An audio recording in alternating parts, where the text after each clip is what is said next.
विषय आला, त्या बंधन बँकवरती पहिली मी क्लॅरिटी देते की बंधन बँकला जेव्हा आम्हाला आयुक्तांकडून हा प्रस्ताव आला त्यावरती आमच्या चर्चेमध्ये एकाही समितीच्या सदस्याला ही बंधन बँक आहे कुठे हेही माहीत नव्हतं।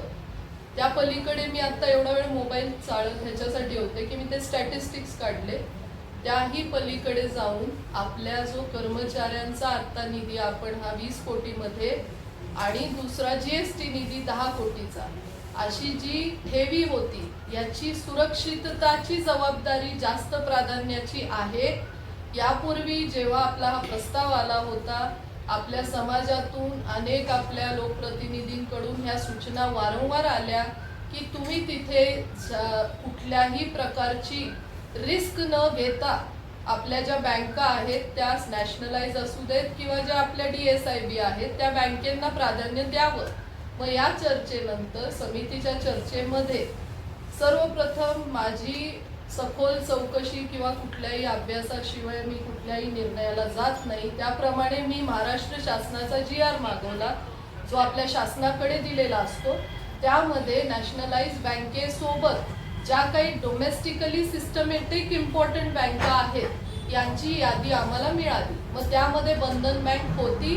त्या बंधन बँकच्या स्टॅटिस्टिक्स प्रमाणे मी त्यांची आर्थिक स्थिती आपल्याला नक्कीच बघावी लागते, कारण की आर्थिक स्थितीवरनं ती बँकची आत्ताची परिस्थिती किंवा आपण एवढी मोठी ठेवी जर एवढी जबाबदारीची ठेवी ठेवतोय तर उद्या या वर्षभराच्या कालावधीत काही रिस्क आली तर त्याची जबाबदारी घेणार कोण, म्हणून आपण हा त्यांचा प्रत्येकाचा एक आराखडा मागवला होता ज्यानुसार आपली जी काही बंधन बँक होती त्याची 1,66 कोटी अशी त्यांची वार्षिक डिपॉझिट रक्कम होती, ज्यांचा मी NPA सुद्धा सांगितला 3.3 होता आणि ज्यांचा शेअर व्हॅल्यू असा 200 होता। त्याच्यानंतर आपण कंपॅरेटिव्हली बाकीच्या बँकांना अप्रोच केलो। त्या बँकांमध्ये ICICI बँक का, तर ICICIच्या ज्या आतापर्यंतच्या महानगरपालिकेच्या ठेवी आहेत ह्या जास्त FD मधल्या सेव्हिंगची खाती असणारी विश्वासू बँक आणि त्यांचा आपण आराखडा घेतला।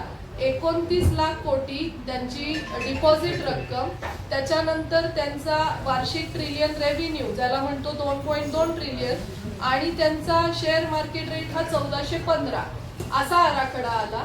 त्याच्यानंतर आपण अजून एक बँक मागवली जी SBI होती, ज्यांची डिपॉझिट एकूण टोटल ॲसेट रक्कम होती 96 लाख आणि ज्यांचा शेअर बाजार रेट होता 770 रुपये। तर ह्या कंपॅरिझन मध्ये नक्कीच आम्ही काही आमच्या समिती बरोबर चर्चा करून ICICI का, तर त्याला RBIनीच डोमेस्टिकली DSIB जो आपण त्याला एक दर्जा देतो तो दिल्यावरती प्राधान्याने जो काही महानगरपालिकेचा अनुभव या बँकेबरोबर होता त्यानुसार आपण त्या बँकेला प्राधान्य दिलं।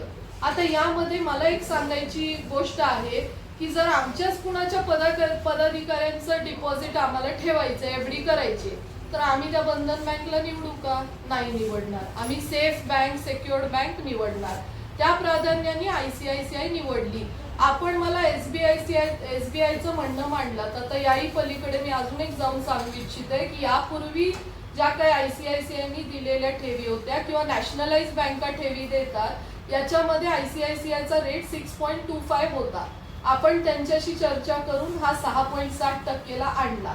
याचा अर्थ असा नाही की उर्वरित आपलं नुकसान झालेलं आहे, कारण की त्याची जर सेफ्टीच मी नाही ठेवली 2 महिन्यांनी आपल्या सोलापुरात खूप उदाहरणं आहेत, आपल्याला काय काय पाहिलंय आपण सगळ्यांना माहिती आहे। यासारखंच जर याचं काही झालं ही रिस्क आपण घेऊ इच्छित नाही आणि मला माझी जबाबदारी समजते। स्थायी समिती त्याबद्दल पूर्णतः त्याच्यामध्ये हे आहे की सक्रियतेने त्याची जबाबदारी घेऊन निर्णय घेऊन आम्ही हा ICICI बँकेचा ठराव दिला। याबद्दल आमच्या कुठल्याही कॅबिनेट, आता हा ठराव करायच्या आधी आम्ही एक जनरल चर्चा करतो की माझी महापौर साहेबांबरोबर चर्चा झाली, ताई होत्या की आपण ह्या बँकेला प्राधान्य देऊया।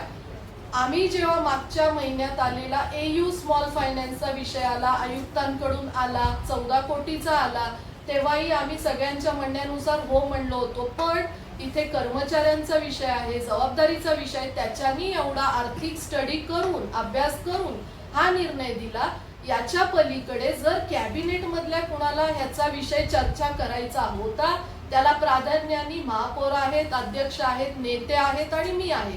कारण हा सभागृहाचा मला वाटत नाही की जाऊन नोटीस देणे हा सभागृहाचा सुद्धा उल्लंघन झालेला आहे. याचा अर्थ असा नाही की आमच्यात समन्वय नाही, त्या आमच्या मैत्रीण आहेत, आम्ही अवश्य त्यांच्या बरोबर चर्चा करू. काही अडचण आली असेल तर सगळेजण आहोत, चर्चाही आमच्यात झालीच पाहिजे आणि तीही आम्ही आज नक्कीच या विषयावरती आता ताईंनी सांगितल्यासारखं त्यावर सखोल चर्चा करू. लाईक करा, कमेंट करा आणि हो सबस्क्राईब करायला विसरू नका.